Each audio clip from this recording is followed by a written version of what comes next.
War Sir Winston Churchill ein rassistischer Verbrecher oder gar Kriegsverbrecher? Das schillernde Ungeheuer.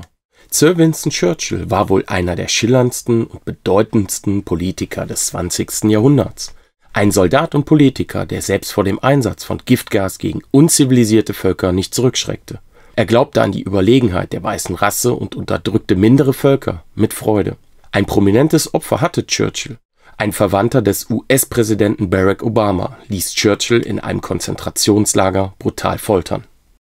Zur Legende wurde er, als er dabei half, den von England erklärten Krieg gegen das nationalsozialistische Deutschland zu gewinnen. Besonders seine Rolle als Feldherr gegen die verhassten Deutschen gefiel ihm gut und dafür ist er heute bekannt. Dieser Verdienst rettete ihn vor einer negativen Publicity, da er eine andere Seite hatte. Die Welt kennt Winston Churchill als unerbittlichen Gegner Hitlers, der jede Hoffnung des deutschen Diktators auf ein Bündnis oder einen Separatfrieden eine klare Abfuhr erteilte. Das geheime Leben des schillernden Ungeheuers Winston Churchill. Die Geschichte wird mich nett in Erinnerung behalten, weil ich sie selbst schrieb. Winston Churchill. Dieser Bericht bezieht seine Quellen aus den renommierten Medien wie The Guardian, The Independent, Der Spiegel und dem Schweizerischen Roten Kreuz. Diese Quellen wurden überprüft und sind auf etlichen öffentlichen Seiten im Internet selbst zu recherchieren. Winston Leonard Spencer Churchill kam am 30. November 1874 zur Welt. Er war zwar Sohn eines Adelshauses, erbte aber nicht den Titel seines Vaters, Lord Randolph Spencer Churchill, da er nur zweitgeborener Sohn war. Seine Mutter war die Amerikanerin Jenny Jerome. Churchill war schon als Kind schwierig und unangepasst. Seine beiden Eltern hatten wenig Hoffnung in ihre Bulldogge, wie sie ihn früher nannten. Sie waren überzeugt, dass Winston, ein schlechter und streitsüchtiger Schüler, es zu nichts bringen werde. Wertschätzung erhielt Winston nie, weder von seinen Eltern noch von der Gesellschaft. So schrieb ein Lehrer über ihn, dass Winston das boshafteste Kind der Welt sei. Was sollte also mit einem boshaften und irrsinnigen jungen Menschen passieren? Wo war sein Platz in der Gesellschaft? Die Antwort: beim Militär. Hier blühte Winston auf, da er seine negativen Eigenschaften bei den kolonialistischen Truppen des Empires hervorragend einsetzen konnte. Die Rücksichtslosigkeit des Winston fand sofort gehörigen Anklang in den Streitkräften ihrer Majestät. Winston nahm an Feldzügen in Kuba, Indien und dem Sudan teil. In diesen Konflikten verübten die Soldaten schwerste Verbrechen.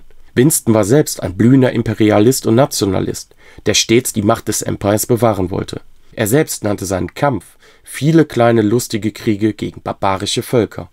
Churchill nahm gerne an Überfällen teil, bei denen ganze Täler verwüstet, Häuser zerstört und Ernten niedergebrannt wurden. Anschließend raste er los, um bei der Rückeroberung des Sudan zu helfen, wo er damit prahlte, dass er persönlich mindestens 3 Wilde erschossen habe. Der junge Churchill stürmte durch imperiale Gräueltaten und verteidigte sie nacheinander. Als in Südafrika Konzentrationslager für weiße Buren errichtet wurden, sagte er, sie verursachten ein Minimum an Leid. Die Todesrate betrug fast 28.000 und als mindestens 115.000 Schwarzafrikaner ebenfalls in britische Lager getrieben wurden, wo 14.000 starben, schrieb er nur über seine Verärgerung darüber, dass Kaffern erlaubt wurde, auf Weiße zu schießen. Später prahlte er mit den Erlebnissen dort. Das war, bevor der Krieg ausartete. Es hat großen Spaß gemacht, herumzugaloppieren. Winston versuchte sich als Kriegsberichterstatter und verfasste grässliche Berichte über den Terror des Krieges. Beim Burenkrieg etwa, wo die Buren in den ersten Konzentrationslagern der Welt eingesperrt und umgebracht wurden. Im Verlauf des Krieges wurden 100.000 bis 120.000 Buren, die von ihren Farmen vertrieben worden waren, sowie Schwarzafrikaner in sogenannte Konzentrationslager festgesetzt. Diese mit Stacheldraht umzäunten Zeltlager dienten anfänglich dazu, die Zivilbevölkerung zusammenzuführen. Doch schon nach kurzer Zeit wurden sie zu eigentlichen Hafteinrichtungen umfunktioniert. Aufgrund der katastrophalen Lebensbedingungen, die dort herrschten, kamen tausende Menschen ums Leben. So geht es auf Auszeichnung des Schweizerischen Roten Kreuzes vor. Churchill wurde gefangen genommen. Ihm gelang eine, wie er es nannte, spektakuläre Flucht. Im Telegraph erhielt Churchill die Möglichkeit, seine Schriften zu veröffentlichen. In diesen Berichten wird deutlich, dass Winston genau das war und das tat, was in der englischen Schule gelehrt wurde: Rassismus und Imperialismus. So schrieb Churchill, dass der überlegene weiße Mann den primitiven, dunkelhäutigen Wilden Kultur und Zivilisation beizubringen habe. Wenn der wilde Dunkelhäutige dies nicht möchte, dann muss man ihn als Herrenrasse zurechtweisen. Diese Zurechtweisung war Unterdrückung und Mord.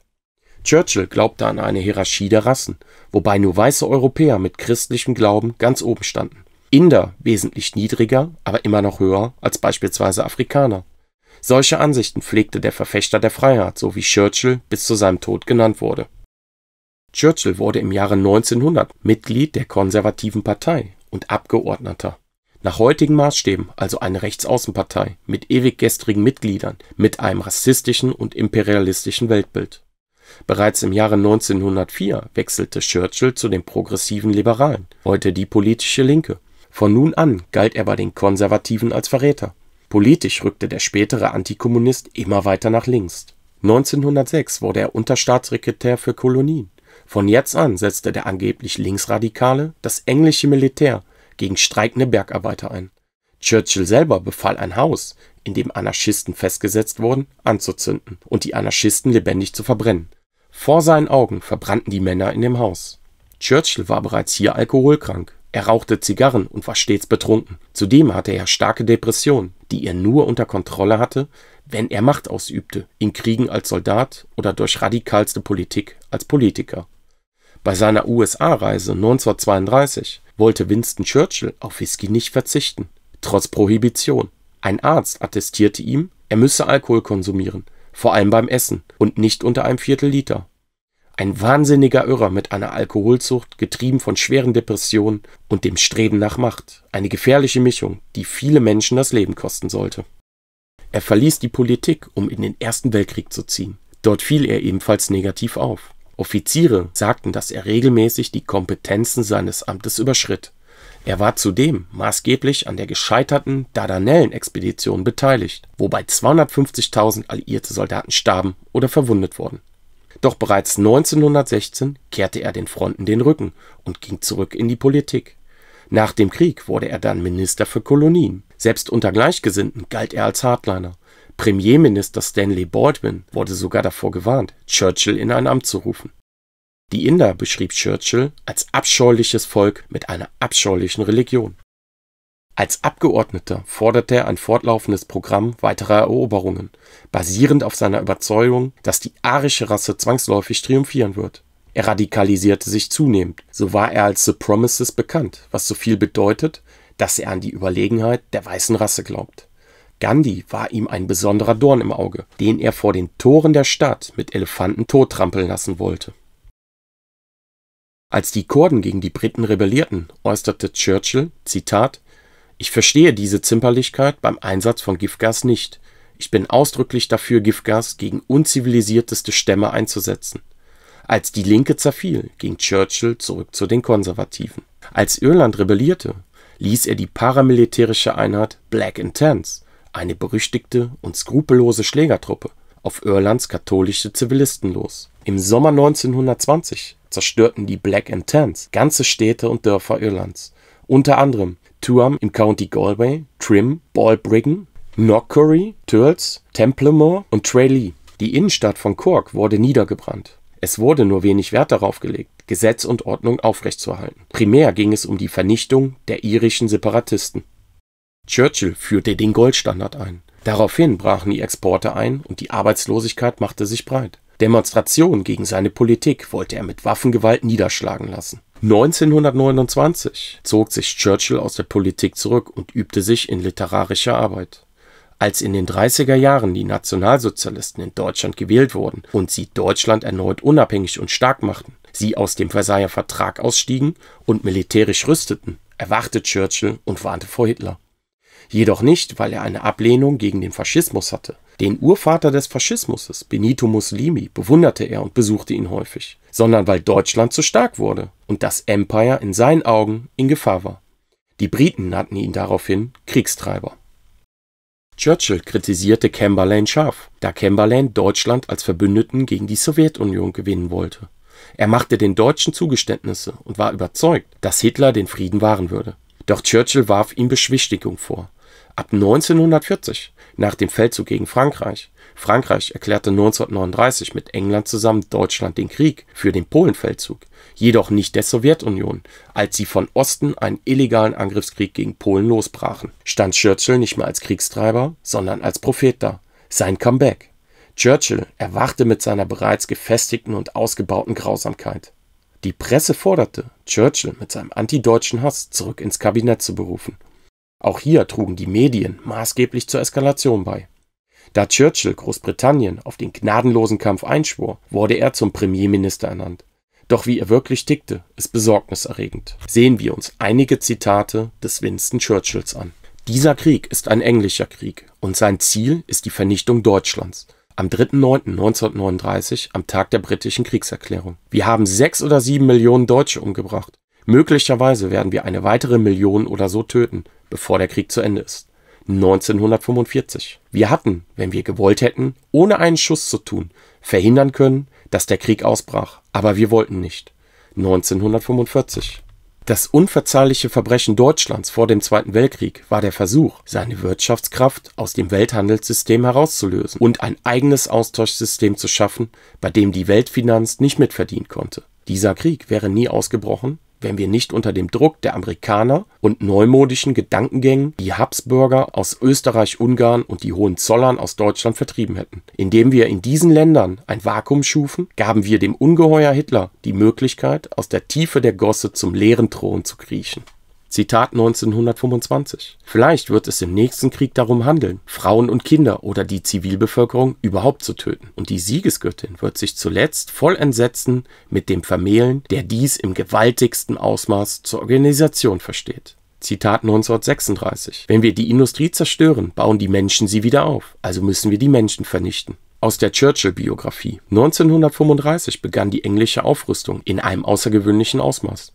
Die Strategie Englands war nicht die Front, sondern das Hinterland, um die Zivilbevölkerung zu bombardieren, Frauen und Kinder so lange zu vernichten, bis Deutschland gezwungen sein würde, zu kapitulieren. Ehemaliger Generalsekretär des englischen Luftfahrtministeriums Speight in seinem Buch Bombing Vindicated, zu Deutsch Rechtfertigen. Wir begannen, Ziele in Deutschland zu bombardieren, ehe die Deutschen das in England taten. Das ist eine historische Tatsache, die auch öffentlich zugegeben worden ist. Ist der westlichen Plutokratie ein Dorn im Auge. Während die deutschen Waffen sich nur gegen militärische Ziele richten, greifen die Engländer im Schutze der Nacht fast ausschließlich zivile und nicht militärische Ziele an. An dieser Stelle in Hamburg-Barmbek wurden durch eine englische Fliegerbombe 22 unschuldige Kinder getötet. Aber London begnügt sich nicht allein mit solchen Schandtaten. An einem Tage, an dem sich kein einziges feindliches Flugzeug über Hamburg hatte sehen lassen, behaupteten die britischen Propagandalügner, ihre Flieger hätten in einem Großangriff Hamburg in Schutt und Asche gelegt. 1936 erklärte Churchill dem amerikanischen General Wood, Deutschland wird zu stark und wir müssen es zerschlagen. Ebenfalls 1936. Wir werden Hitler den Krieg aufzwingen, ob er will oder nicht. Winston Churchill am 7.2.1945, Jalta-Konferenz. Es ist uns gelungen, 6 Millionen zu töten. Es wird uns vielleicht gelingen, noch 1 Million umzubringen, bevor der Krieg aus ist. Winston Churchill erklärte 1945 in Potsdam, dass er zu jeder Zeit mit Hitler hätte Frieden schließen können. Winston Churchill in seinen Memoiren. 80 Millionen Deutsche, tüchtig, ehrgeizig und voller Erfindungskraft, sind eine Gefahr für uns, denn sie sind in der Lage, uns wirtschaftlich einzuholen und damit unseren Reichtum zu vernichten. Zitat Winston Churchill. Im Jahre 1939 erklärten wir Deutschland den Krieg, nicht weil wir angegriffen wurden, sondern freiwillig. Wir waren das einzige Volk, außer den Franzosen, das in den Krieg eintrat, ohne angegriffen worden zu sein. Wir wussten, dass unsere Lebensinteressen und die der Nazis niemals zusammen bestehen könnten. Einer von uns beiden musste vernichtet werden. Seite 59, Buch von Churchill. Es eröffneten sich Luftwege, auf denen Tod und Schrecken weit hinter die eigentlichen Frontlinien getragen werden konnten, sodass auch Frauen, Kinder, Greise und Kranke, die in früheren Kriegen natürlicherweise verschont blieben, davon erfasst wurden. Als Deutschland in Frankreich auf dem Vormarsch war, ließ Churchill sogar Paris bombardieren. Die Franzosen waren außer sich. So sagten viele, dass die Briten nicht helfen konnten, als Deutschland angriff, aber jetzt Bomber schicken könnten, um französische Städte zu bombardieren. Nach dem englischen Bombenangriff auf die Pariser Arbeiterviertel. Aufräumungsarbeiten. Eine französische Zeitung schrieb nach der Blutnacht von Paris: Das ist das einzige Geschenk Englands für Frankreich. Während des Krieges keine militärische Hilfe, in der Niederlage keine Nahrungsmittel, jetzt aber dafür Erpressung und Tod.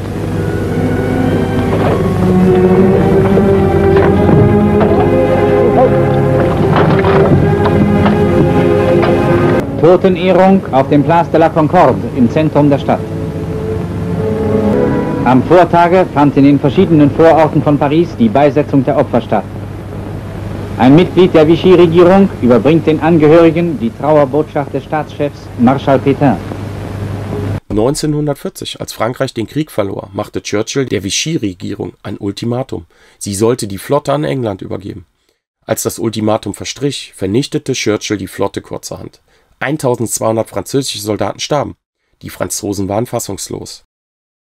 1941 versuchte Churchill in Griechenland den Krieg zur Eskalation zu bringen. Er schickte Truppen. Italien intervenierte und unterlag den Briten. Mussolini bat Hitler um Hilfe. Und Hitler schickte Truppen, die siegreich waren. Hitler legte Griechenland in italienische Hände, da er keine Absichten hatte, das Land zu besetzen. 1944 zog die Wehrmacht gänzlich ab.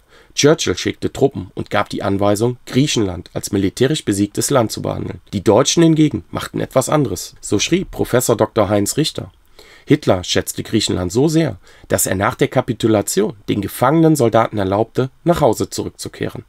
Die Italiener wollten eigentlich größere Teile Griechenlands im Nordosten annektieren, was von der deutschen Seite verhindert wurde, indem man der Errichtung einer Besatzungsregierung unter General Zola-Koglu zustimmte.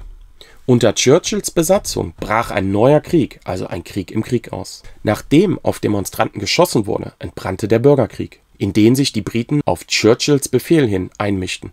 Die britische Armee griff die Athener Reserve Elas an, die noch wenige Wochen zuvor gegen die Deutschen gekämpft hatte. Die aktiven Einheiten der Elas befanden sich noch in den Bergen. Es entstand ein Krieg im Krieg, bei dem sogar die Royal Air Force zum Einsatz kam. Es gab weltweit heftig Kritik. Intellektuelle und Schriftsteller protestierten lautstark. Präsident Roosevelt zeigte sich sehr ungehalten, Stalin aber schwieg. Um die Kritiker zum Schweigen zu bringen, flog Churchill an Weihnachten 1944 nach Athen. Er setzte durch, dass Erzbischof Damaskinos zum Regenten ernannt wurde. Auch hier zeigte sich, wie gnadenlos Churchill vorging, teilweise radikaler als das deutsche Regime. Zudem erfand man Gräueltaten der deutschen Soldaten in Griechenland, um die Propaganda gegen den verhassten Feind aufrechtzuerhalten und um die Deutschen ein für allemal zu entmenschlichen, damit der Kampf gegen sie jedes Mittel rechtfertigt. Die immer wieder zu lesende Behauptung, die deutschen Soldaten hätten bei der Besatzung Athens die Geschäfte geplündert, gehört in den Bereich der Legenden, so Professor Dr. Heinz Richter. Die Bevölkerung kommt unseren Soldaten gastfreundlich entgegen. Deutsche Soldaten machen den Mönchen einen Besuch. 1943 verursachte England in Indien eine Hungersnot, die, wie der Nobelpreisträger und Ökonom Amartya Sen bewies, durch die imperiale Politik der Briten verursacht wurde. Bis zu 3 Millionen Menschen verhungerten, während britische Beamte Churchill anflehten, Nahrungsmittellieferungen in die Region zu leiten. Er lehnte dies rundheraus ab. Er rastete aus und sagte, es sei ihre eigene Schuld, dass sie sich wie die Karnickel vermehren. Zu anderen Zeiten sagte er, die Pest würde die Bevölkerung munter dezimieren. Skelettartige, halbtote Menschen strömten in die Städte und starben auf den Straßen. Aber Churchill hatte, zum Erstaunen seiner Mitarbeiter, nur Spott für sie übrig. Dies widerlegte er die Behauptung, Churchills Imperialismus sei nur durch einen altruistischen Wunsch motiviert gewesen, die vermeintlich niederen Rassen zu erheben. So The Independent. Bis zum Ende ließ Churchill deutsche Großstädte ohne lohnende militärische Ziele angreifen und vernichten.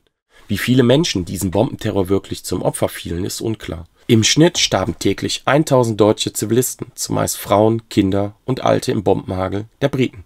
Auch gab es Kritik aus der Bevölkerung. Der Bischof von Chichester, George Bell, attackierte im Februar 1944 im Oberhaus Churchills Regierung wegen ihrer Politik der Bombardierung feindlicher Städte im gegenwärtigen Umfang, besonders von Zivilisten. Es müsse, forderte der Kirchenmann, eine Verhältnismäßigkeit zwischen den eingesetzten Mitteln und dem erreichten Zweck bestehen. Doch auch vor anderen Ländern machte Churchill keinen Halt. Er ließ alle Länder Europas von seiner Luftwaffe bombardieren. Ihre Bomben fallen an anderen Stellen. Sie terrorisieren die französische Zivilbevölkerung in furchtbarster Weise und vernichten rücksichtslos Kathedralen, Kirchen und die Zeugen alter europäischer Kultur.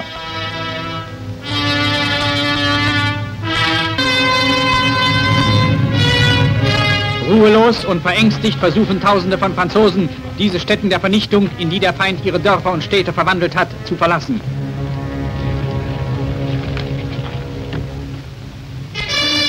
In natürlichen Höhlen leben Hunderte von Männern, Frauen, Greisen und Kindern unter erbarmungswürdigen Umständen.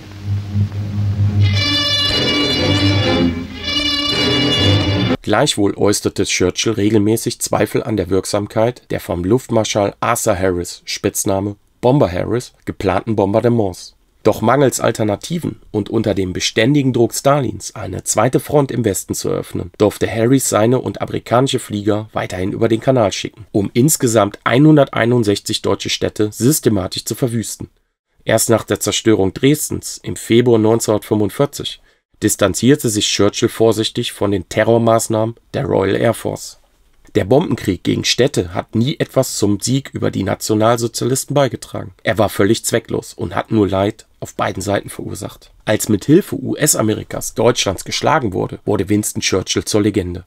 Jetzt, obwohl England nur mit massiver Hilfe dem von ihm per Kriegserklärung losgetretenen Krieg gewonnen werden konnte, würde Churchill immer ein Held seiner Nation sein, da er sich selbst als Retter der Demokratie und des Friedens in Europa gegen Tyrannei und Rassenwahn positionierte. Doch noch bei der Potsdamer Konferenz 1945 wählte das Unterhaus Churchill ab. Die Briten wählten ihren vermeintlichen Sieger und Helden ab. Ob er abgesetzt und ersetzt wurde, weil er zu aggressiv war und den Frieden nicht wahren konnte, oder ob man befürchtete, selbst wegen schwerster Kriegsverbrechen angeklagt zu werden, ist unklar. Wollte man sich hier von einem Verbrecher gegen die Menschlichkeit distanzieren und selber schützen, wenn ein Verfahren wegen Kriegsverbrechen eingeleitet werden würde? Eine berechtigte, aber unbeantwortete Frage.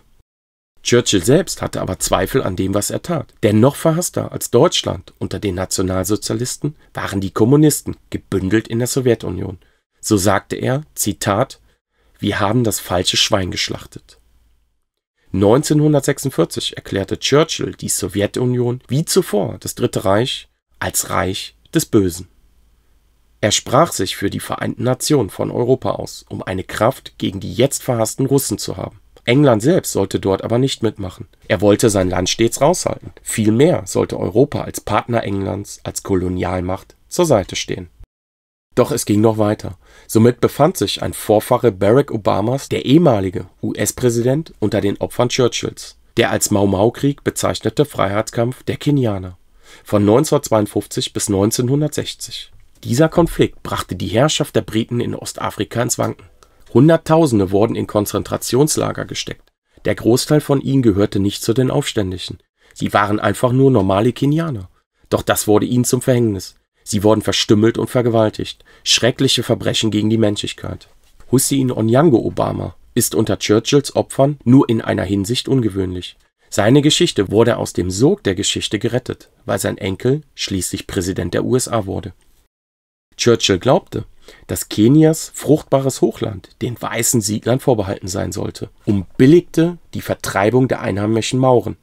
Die einheimischen Kikuyu betrachtete er als brutale Kinder. Als sie unter Churchills Nachkriegspremierminister rebellierten, wurden etwa 150.000 von ihnen mit vorgehaltener Waffe in Konzentrationslager gesteckt, die später von dem mit dem Pulitzerpreis ausgezeichneten Historikerin Professor Caroline Elkins als Großbritanniens Gulag bezeichnet wurden. Sie untersuchte die Internierungslager 5 Jahre lang, für die ihr bemerkenswertes Buch Britain's Gulag, The Brutal End of Empire in Kenya, und erklärte darin die Taktiken, die unter Churchill angewandt wurden, um das einheimische Streben nach Unabhängigkeit zu unterdrücken. Elektroschocks wurden weiterhin eingesetzt, ebenso wie Zigaretten und Feuer. Die Kontrollteams haben Mau-Mau-Verdächtige ausgepeitscht, erschossen, verbrannt und verstümmelt. Hussein Onyango Obama hat sich nie wirklich von der Folter erholt, die er ertragen musste. Kurz vor der Unabhängigkeit Kenias vernichteten die Briten die Unterlagen über die Konzentrationslager. Obwohl die Briten Deutschland für eben solche Taten verurteilten, vor der Weltöffentlichkeit, setzten sie eben diese Methoden weiter fort. Und um sich nicht in einer ähnlichen oder gar gleichen Rolle vor einem internationalen Gericht zu verantworten, beschloss man, seine Verbrechen zu vertuschen. In Malaysia wurden zahlreiche Kriegsverbrechen unter Churchill verübt. Dieser Krieg für die Unabhängigkeit des malaysischen Volkes ging die Briten besonders grausam vor. Da ihr Empire zerfiel, um dieses zu retten, schreckten sie vor nichts zurück. Auch dort hatten die Briten Konzentrationslager oder führten Massaker an der Zivilbevölkerung durch. Zudem setzten die Briten Agent Orange ein. Agent Orange hat seinen Ursprung im Zweiten Weltkrieg. Britische Forscher untersuchten, ob durch den Einsatz von Herbiziden die Ernte des Kriegsgegners Deutschland vernichtet werden könne. Aufgrund mangelnder technischer Möglichkeiten konnte dies nicht vollbracht werden. Bis 1948 wurde Agent Orange von Briten weiterentwickelt und schließlich in Malaysia im Krieg als Entlaubungsmittel verwendet. Tausende Menschen starben oder wurden vergiftet. Bis heute führt der skrupellose Einsatz von Agent Orange zu Missbildungen bei Neugeborenen. Eine generationsübergreifende Problematik, verursacht von dem skrupellosen Vorgehen des Winston Churchills, der England als Herrenrasse ansah. Doch die Feindseligkeiten gegen den neuen Partner Deutschland gingen weiter. Die Kriegsgeneration konnte es damals schwer ertragen, dass die Westdeutsche Republik schon 14 Jahre nach Kriegsende Großbritannien wirtschaftlich überholte. Die Briten hatten den Krieg gewonnen, aber im Frieden verloren. Sie romantisierten ihre Kriegshelden und überzeichneten, wie Amerikaner und Franzosen auch, ihre eigene Rolle im Kampf gegen Hitler. Es dauerte lange, bis sie etwa die immensen Opfer der sowjetischen Armee zur Kenntnis nahmen. Der amerikanische Beitrag zum gemeinsamen Sieg wird auf der Insel bis heute unterschätzt. Churchill übte als Autor enormen Einfluss auf die Geschichtsschreibung und auf die gängige mehrheitliche Sicht aus. Am 10. Dezember 1953 zeichnete die schwedische Akademie Winston Leonard Spencer Churchill für seine Meisterschaft in der historischen und biografischen Darstellung sowie für die glänzende Redekunst, mit welcher er als Verteidiger von höchsten menschlichen Werten hervortritt, mit dem Nobelpreis für Literatur aus. Ob Churchill wirklich ein Verteidiger der höchsten menschlichen Werte war, kann jeder für sich selbst entscheiden. Doch ein Mensch, der andere Menschen mit Giftgas ermorden wollte, ist dieser Titel ein Schlag ins Gesicht seiner Opfer. Ob Winston Churchill ein Kriegsverbrecher war? Ein klares Nein. Und warum das so ist, erklärt der Historiker Jörg Friedrich. Es kann schon deshalb kein Kriegsverbrechen im juristischen Sinne sein, weil Sieger, auch wenn sie Kriegsverbrechen begangen haben, nicht dafür angeklagt werden. So Friedrich gegenüber Spiegel. Friedrich schrieb das Buch Der Brand, Deutschland im Bombenkrieg 1940 bis 1945. Das war das Leben Churchills außerhalb der Inszenierung der Person Winston Churchill. Nach heutigen Maßstäben ist die Bezeichnung des Spiegels in seinem Titel Das schillernde Ungeheuer sehr treffend. Geschichte wird letztendlich vom Sieger geschrieben. Und nur er entscheidet, was öffentlich wird und was nicht. Somit sollte man die Inder, die Buren, die Deutschen, die Kenianer, die Malaysier, die Ägypter und viele weitere fragen, was sie von der Politik Churchills hielten. Den Opfern hingegen ist es wohl egal, wer sie umbrachte. Für sie bedeutete die Fremdbestimmung letztendlich den Tod. Bei all diesen Verbrechen, die die Briten weit über 100 Jahre in der halben Welt begangen, ist es verständlich, dass sie ein noch größeres Monster suchen, um bei der leisesten Kritik gegen ihre unmenschlichen Taten sofort auf ihren großartigen Sieg über die deutsche Tyrannei zeigen konnten. Man sprach nur die Nazis an und somit verblasste alles, was andere Länder taten, hinter den Verbrechen Hitler-Deutschland, auch wenn ihre Taten dieselben waren.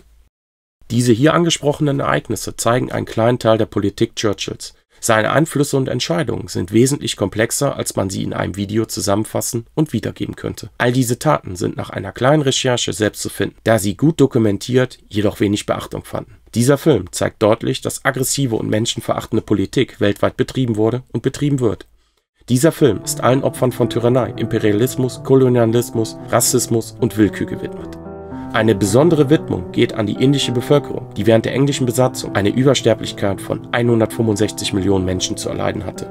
Allen deutschen Zivilisten, die während des britischen Bombenterrors ihr Leben verloren. Das jüngste Opfer war erst wenige Stunden alt.